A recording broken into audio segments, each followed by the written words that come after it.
Элэгний нийт жингийн 5-аас 10%-ийг өөх эзлэх үед өөхлөлт явагдаж эхэлдэг.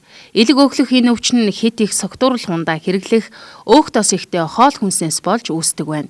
Ингэснээр элэг бие организмыг цэвэрлэх үүргээ гүйцэтгэж чадахгүй төрдөг. Элэг өөхлсөн байх шалтгаануудын талаар эмч ярьж байна.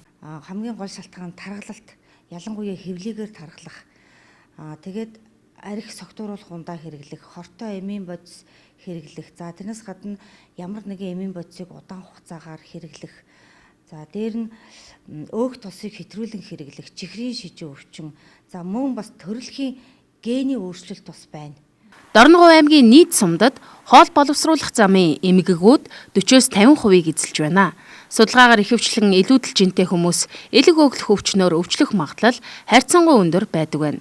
Насны хувьд хөдөлмөрийн чадвартай дундаж насны хүмүүс их байна. Элэгний өөхлөлтийн нэг том шалтгаан нь дасгал хөдөлгөөний хомсдол юм. Тиймээс үзэгч та бүхэн биеийн жингийн хэвийн хэмжээнд нь бариг гэвэл өдөрт дор хаяж 30 минут идэвхтэй дасгал хөдөлгөөн хийх хэрэгтэй. Сайн шанд сумын 3 дугаар багийн иргэн Бэлтгэл Ахмад инх тайван 53 настай. Тэрээр фитнесээр 7 хоногт 3 удаа хичээллээд 2 жил орчим болж байна. Түүнд ямар өөрчлөлтүүд гарсан талаар ярьж байна. Миний хувьд бол нөгөө 50 гарцсан учраас янз бүрийн өвчтний шинж тэмдгэл илэрч байсан л та. Тэгээ энэ юунд явснаас хойш, фитнес явснаас хойш үл ер нь эмнэлэгт хэвтгэн болоод ер нь өвчин гэхээр их болсон да. Тий. Фитнес одоо хий гэж байгаа хүмүүс тандаж юу гэж хэлмээр байна та? Одоо фитнес хүмүүс яваарай. Аль болохоор хүн хөдөлгөөнтэй байх хэрэгтэй шүү. Зүгээр нэг одоо оршин тогтох биш. Одоо мэрэгэн хүмүүсийн хэлсэн үг байдаг та. Зүгээр нэг оршин тогтнож одоо хоолунд идэл унтаж амраал зүгээр нэг амьдрах биш. Байнга хөдөлж дээшил дэвшиж явах хэрэгтэй шүү. Тийм учраас залуучууд аль болохоор фитнес явж одоо биеэ сайжруулж ажлын чадвараа сайжруулж сэтгэлгээний чадвар сэтгэлгээ ч гэсэн одоо унтардгүй хамт сайжраад ингээд явж идэм байх шүү гэдгийг хэлмээр байна.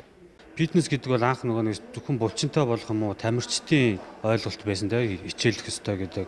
Одоо л яг хүмүүс эрүүл мэндийн талаасаа илүү ойлгодог болоод ирж байна. Тэгээд ихэнх ирж байгаа хүмүүст бол жингийн их таргалтай хүмүүс ирж байна. Жингээ яаж хасах уу те хэрхэн турах уу гэсэн хүмүүс л ирж байна. Миний хувьд бол яг биеэсээ хүн цэвэр өөхийг хасах ёстой те булчингаа хамгаалж. Тэгэхээр алсын зорилго тавиад тогтмол тууштай л явах ёстой. Элэгний өөхчлөлтийг бол эмийн эмчилгээгээр сүүлийн үед баг эмчлэхгүй гэж үзэж байгаа. Гол юм нь л одоо тархлахгүй байх, спортоор хичээллэх, хоолны зөв дэглэмтэй байх. За тэгээд ерөнхийдөө бол нэг ажил амралтын дэглэм зохицуулах бол хамгийн чухал байдаг. Яагаад гэвэл хүн их ядраад тэгээд хоолоо буруу хоололдог.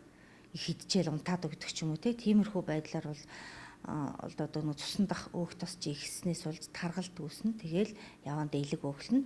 За тэгээд дээр нь нөгөө нэг хүнсний нэмэлт бүтээгдэхүүнийг зохисгүйгээр хэрэглэхийг бас татгалзах хэрэгтэй. Элэг өөхлөх нь үхэлд хүргэх аюулгүй боловч бие организмын үйл ажиллагааг доголдуулах сөрөг нөлөөтэй. Иймд амьдралын буруу хөвшлийг халж идэвхтэй байснаар зөвхөн элэг өөхлөх өвчнөөс ангижрах төдийгүй маш олон төрлийн өвчнөөс өөрийгөө хамгаалах боломжтой юм а.